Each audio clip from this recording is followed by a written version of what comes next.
గత కొన్ని రోజులుగా ముఖ్యమంత్రి రేవంత్ రెడ్డి గారి తీరు, ఆయన ప్రవర్తన, ఆయన మాటలు ఇవన్నీ కూడా గమనిస్తూ ఉంటే అస్సలు విషయం ఏంటంటే ఆయన ఎన్నికల టైంలో 6 గ్యారెంటీలని 420 హామీలు ఇచ్చి ప్రజలను మోసం చేసి నమ్మించి ఓట్లు తెచ్చుకొని గెలిచినాడు. మొదలు నేను ఇచ్చిన 6 గ్యారెంటీలు కొన్ని డిసెంబర్ 9 నాడే అమలు చేస్తా అన్నాడు, తర్వాత 100 రోజులకు అమలు చేస్తా అన్నాడు, తర్వాత దసరా అన్నాడు. ఇప్పుడు 100 రోజులు పోయింది, 200 పోయింది, 300 రోజులు పోయినాయి, 360 రోజులు దగ్గరకు వస్తూ ఉన్నాయి. ఆయన ఇచ్చిన రుణమాఫీ అమలు కాలేదు, ఆయన ఇచ్చిన రైతు భరోసా ఇవ్వకపోగా ఉన్న రైతు బంధుని ఎగ్గొట్టిండు, 500 వడ్ల బోనస్ అది అమలైతలేదు, దాన్ని ఎగ్గొట్టిండు, కిరికిరి పెట్టిండు, సన్నము దొడ్డు అని. 2000 4000 చేస్తే తప్పించానన్నాడు, అది లేదు. 2500 ప్రతి మహిళకి ఇస్తా అన్నాడు, అది లేదు. విద్యార్థులకు 5 లక్షల భరోసా కాడన్నాడు, అది లేదు. ఇట్లా ఏది కూడా వాళ్ళు చెప్పిన హామీలు, ముఖ్యమైన హామీలు ఏది కూడా అమలు చేయని పరిస్థితి ఉన్నది.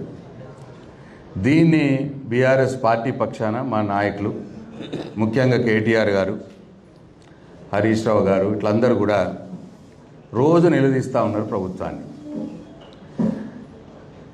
ఆ హామీలు అమలు చేయక ప్రజల నుంచి వచ్చే నిరసనలు, ప్రతిపక్షాలు చేస్తున్నటువంటి నిలదీతలు ఇవన్నిటిని తట్టుకోలేక డైవర్షన్ పాలిటిక్స్ చేయాలంటే ఏం చేయాలి? అడుగుతున్న వాళ్ళని గొంతు నొక్కేయాలి, అరెస్టులు చేయాలి, జైళ్ళల్లో పెట్టాలి. ఈ పద్ధతి ఆయన ఎంచుకున్నట్టు కనిపిస్తూ ఉన్నది. ఎందుకంటే మా పట్నం నరేందర్ రెడ్డి గారు అరెస్ట్ అదే కోవలోకి చెందింది. అక్కడ ఆయన సొంత నియోజకవర్గంలో కొడంగల్లో ఫార్మా ఇండస్ట్రీ ఆయన అల్లుడు కోసం, ఎవరి కోసం కాదు, మళ్ళా ముఖ్యమంత్రి గారు అల్లుడు కోసం ఫార్మా ఇండస్ట్రీ పెట్టాలని పాపం గిరిజనుల యొక్క భూములు గుంజుకునే ప్రయత్నం చేసే క్రమంలో భూమి కోల్పోతున్న రైతులు వాళ్ళు ఆందోళన చేస్తున్నారు. అట్లనే అక్కడ మాజీ శాసనసభ్యుడిగా ఉన్న నరేందర్ రెడ్డి గారు, ఎందుకంటే రైతుల పక్షాన కొట్లాడాల్సిన బాధ్యత ప్రతిపక్షాలదే కాబట్టి వారి పక్షాన పోరాడిండు.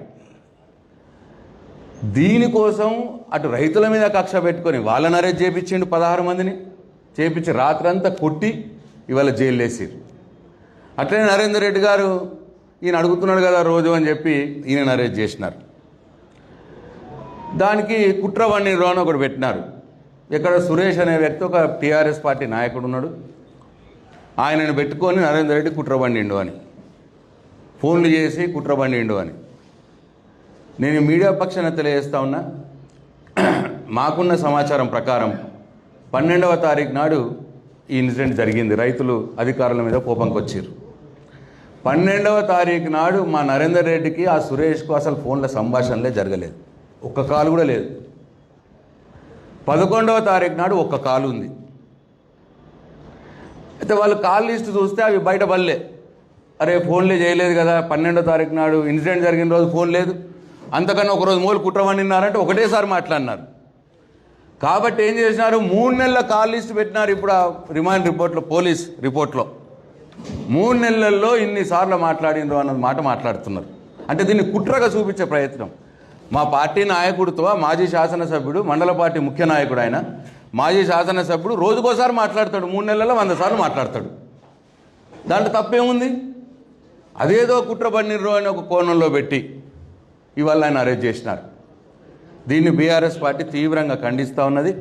దీంట్లో కుట్ర లేదు, పాడు లేదు. ఎవరి భూమి గుంజుకున్న ఆయన కోపం వస్తుంది. ఇవాళ ఇప్పుడు పత్రికా మిత్రులు ఉన్నారు, మీ భూమిలు కూడా గవర్నమెంట్ తీసుకుంటా అంటే మీకు కూడా కోపం వస్తుంది. లేదు, మంచిగా మాట్లాడి ఒప్పించి తీసుకుంటే ఓకే, ఒప్పేయకుండా బలవంతంగా గుంజుకుంటాం.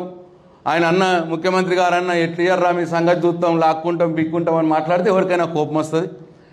ముఖ్యమంత్రి మీద ఉన్న కోపం పాపం అధికారుల మీద చూపించారు. కాబట్టి దీంట్లో ఎవ్వరి కుట్ర లేదు. ఇక దీంట్లో ఏంది, ఆయనకు రేవంత్ రెడ్డికి ఒక ఫోబియా పట్టుకున్నది. అది మెంటల్లీ డిసైడ్ అయిపోయింది ఆయన. ఎట్లనే కేటీఆర్ని అరెస్ట్ చేయాలి అని చెప్పి మొన్నేమో కార్ రేస్ లేదో అన్నాడు. ఆ కార్ రేస్లో ఏముంది, ఏమీ లేదని అధికారులు చెప్పారు. ఏముంది కార్ రేస్లో? బాధ్యత కేటీఆరే అన్నాడు. అవునండి, 55 కోట్లు మేము ఒక కంపెనీకి ఇచ్చినాము, రెండోసారి కార్ రేసులు ఆర్గనైజ్ చేస్తా అంటే మీ ప్రభుత్వం వచ్చినాక మాకొద్దు కార్ రేసులు అన్నారు, పోయినాయో డబ్బులు, మీరు పెడితే ఆ డబ్బులన్నీ ఉపయోగపడేదని ఓపెన్గా చెప్పినాడు కేసీఆర్. దాంట్లో బహిరంగంగానే చెప్పినాడు. దాంట్లో ఏమీ లేదని మళ్ళీ ఇదేదో దొరికింది కదా దీంట్లో ఇరికిద్దామని చెప్పి కేటీఆర్ అట పట్నం మహేందర్ రెడ్డికి ఫోన్ చేసి మాట్లాడిండట. 100% మాట్లాడతాడు కేటీఆర్. ఎందుకు మాట్లాడు పట్నం మహేందర్ రెడ్డి గారికి, పట్నం నరేందర్ రెడ్డి గారితో? ఆయన మా నాయకుడు, మా పార్టీ వర్కింగ్ ప్రెసిడెంట్ కేటీఆర్.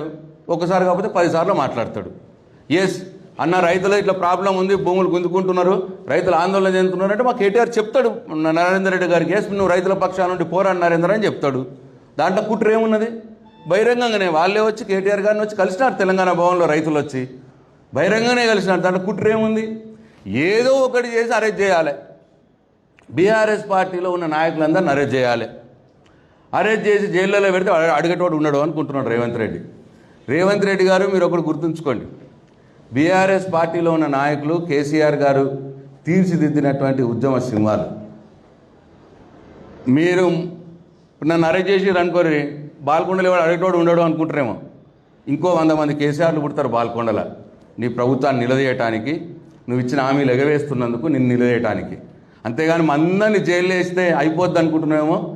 ప్రతి ఊరికి ఒక కేసీఆర్ పుడతాడు. మీరు ఎంత నిర్బంధించినా, మమ్మల్ని ఎంత గొంతు నొక్కారని ప్రయత్నం చేసినా నీ వైఫల్యాలను మేము ఎత్తి చూపుతూనే ఉంటాం. మీ హామీలు అమలు చేసేదానికి మీ వెంట పడుతూనే ఉంటాం. నువ్వు ఇది కుట్రా పిట్రా ఏదో పెట్టి ఏదో కేసులు పెట్టి జైలు వేస్తామని అంటే భయపడ్డాడు ఎవరు లేడు ఇక్కడ. అయినా అవినీతి పార్టీ మీది. పీసీసీ మహేష్ కుమార్ గౌడ్ గారు అంటున్నారు కేటీఆర్ మొదటి ముద్దాయట. అప్పుడే కేటీఆర్ మొదటి ముద్దాయ అని పీసీ ప్రెసిడెంట్ ఎట్లా చెప్తాడు? అంటే మొదలే పోలీసు వాళ్ళకి చెప్తున్నారన్నట మీరు. ఆ బాధ్యతతోటే మాట్లాడుతున్నాడు ఆయన పీసీ ప్రెసిడెంట్. ఎందుకు కేటీఆర్ మొదటి ముద్ద అవుతాడు? ప్రత్యక్షంగా కేటీఆర్ ఉన్నాడా? నరేందర్ రెడ్డి ఉన్నాడా? ఎట్లయితారు? అంటే మొదలే నువ్వు చెప్పేసి లీడ్ ఇస్తున్నావు ఈ గవర్నమెంట్కి. అసలు కాంగ్రెస్ పార్టీయే అవినీతి. సాక్షాత్తు మీ మాజీ ప్రధాని, మీ పార్టీ నాయకుడు రాజీవ్ గాంధీ ఇరుక్కున్నది బోఫర్స్ కేసులో. పదవి ఊడగొట్టుకున్నాడు బోఫర్స్ కేసుతోటి. మీరు ఇరుక్కున్నారు. మీ మొత్తం కాంగ్రెస్ పార్టీ పైనుంచి కింది దాకా సోనియా గాంధీ ఇండియన్ హెరాల్డ్ కేసులో మీ అగ్రనాయకులే అవినీతిలో ఇరుక్కపోయి ప్రజలతోటి చీకొట్టించుకొని ఓడిపోయిన సంగతి మీది, ఓడిపోయిన చరిత్ర మీది. మా కేటీఆర్ అటువంటి వాడు కాదు. కాబట్టి మీరు ఎంత నిర్బంధం చేసి మా గొంతు నొక్కాలని ప్రయత్నం చేసినా,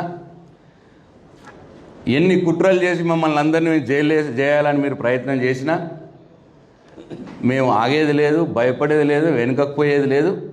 100 మంది కేసీఆర్లు పుట్టి నీ అవినీతిని, నీ చేతగాని తనాన్ని, నీ ప్రభుత్వ వైఫల్యాల్ని ఎండగడుతూనే ఉంటామని చెప్పి మరొకసారి రేవంత్ రెడ్డికి నేను హెచ్చరిస్తూ ఉన్నాను.